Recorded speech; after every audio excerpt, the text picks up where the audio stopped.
Aep saksi kasus Vina diam-diam melaporkan Dede atas dugaan penyebaran berita bohong atau hoax ke Polda Metro Jaya. Tak hanya Dede, seorang politikus juga dilaporkan Aep atas kasus yang sama. Dikutip dari Tribus.com, laporan polisi ini dibenarkan oleh Ketua Umum Pusat Bantuan Hukum Perkumpulan Penasehat dan Konsultan Hukum Indonesia atau PBH Perhaki, Pitra Romadoni. Pitra juga menuturkan bahwa kini laporan Aep untuk Dede dan seorang politisi sudah naik menjadi pelapor atau korban hoax.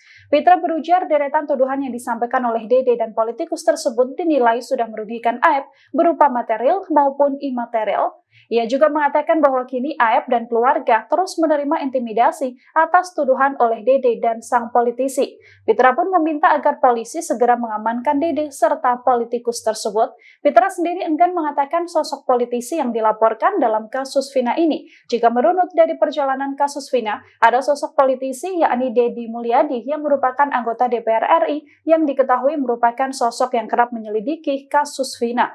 Bahkan Deddy Mulyadi juga pernah berbincang dan berdiskusi dengan Aep saat saksi kasus Vina ini masih mau tampil di hadapan publik. Belakangan Deddy Mulyadi kerap menyinggung dan mempertanyakan kesaksian Aep. Meski begitu, Pitra tak menuturkan apakah sosok yang dilaporkan adalah Deddy Mulyadi atau bukan. Download Tribun X sekarang, menghadirkan lokal menjadi Indonesia.